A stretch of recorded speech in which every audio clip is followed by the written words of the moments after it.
Tell us a little bit about how you got into the Troubadour and. Well, okay, I was raised pretty much in Orange County, right next to Los Angeles. And, from the time we were in garage bands, everybody knew what the Troubadour was. It was the most happening place in LA for new acts that, a lot of them got discovered there. So it was always a draw for us to want to go to the Troubadour and perform. So the first time I performed there was what they call a hoot night, when, musicians could come in off the street, do a quick audition, and then get to perform that night with a name band. My first time I was there with a bunch of Beach Boy guys. And I came in and I did a few tunes with a couple of mates of mine. Our group was called Hummingbird. We were a vocal trio, acoustic guitar and piano.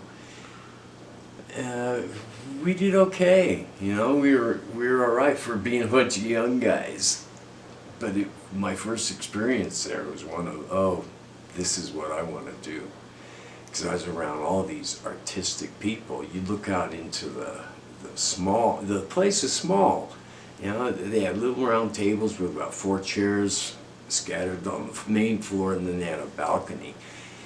But you look out there, man, and you'd see guys, Chris Christopherson,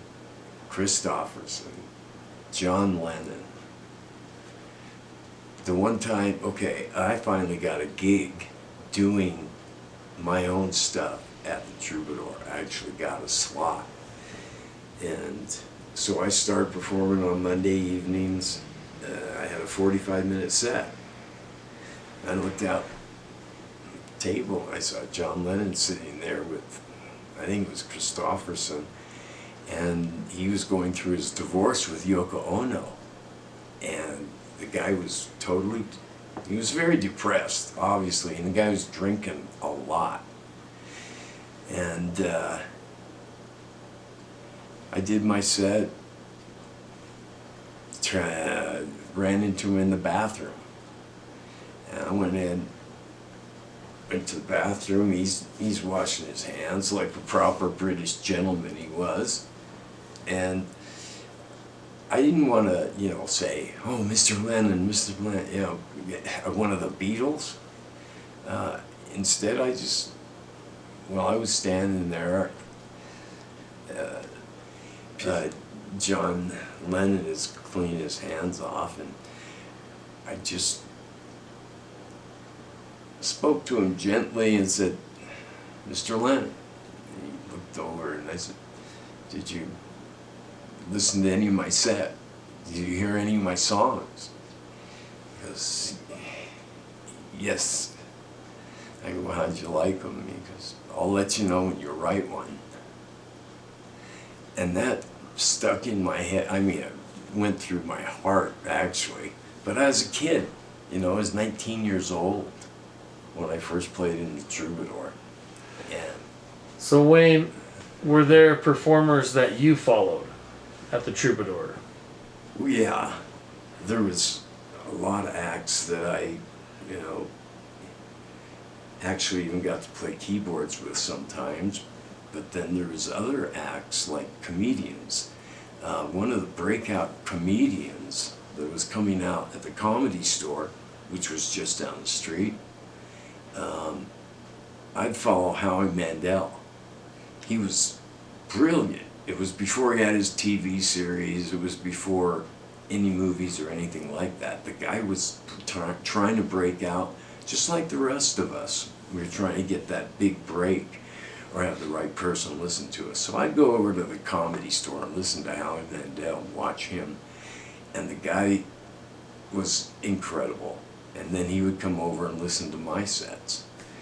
And we'd sit down for a beer every once in a while. One night he asked me, let me buy you a beer. I said, go ahead. Yeah, I'm on board, So they came and he stuck me with the tab. He took off before he paid. So, Howie, if you do listen to this, you still owe me a Heineken, man. You know, you played the keys, okay? Not everybody's band has a keys player. So, No, they were in short supply. They were in short supply. So, not only did I play keys, I played keyboards, I played guitar, I played percussion, I played trumpet, and I could sing background vocals, which opened up a lot more doors for me than guys that could just play keys. But at the Troubadour, you never knew who you were going to be with next. Somebody would invite you up to play in a set. I worked with Crosby, Stills and Nash, Loggins and Messina, Kenny Loggins, and Lee Michaels. Oh, gads. A couple of guys from the Beach Boys were always there, especially the bass player. He would play with everybody and anybody. He'd just bring his bass on his nights off. Neil Young, did I say Neil Young? But somebody from different bands was always there.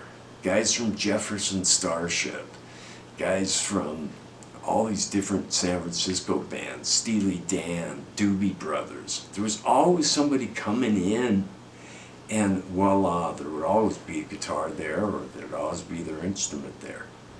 So we got to collaborate with so many different types of musicians and different bands. That's what made the Troubadour the Troubadour. I mean, I was a troubadour, you know, a gentle singer. But I understand it's changed a lot nowadays. It's more like a nightclub scene. Back then it was kind of more 60s, 70s feel. Everybody that was anybody either went or played in the Troubadour.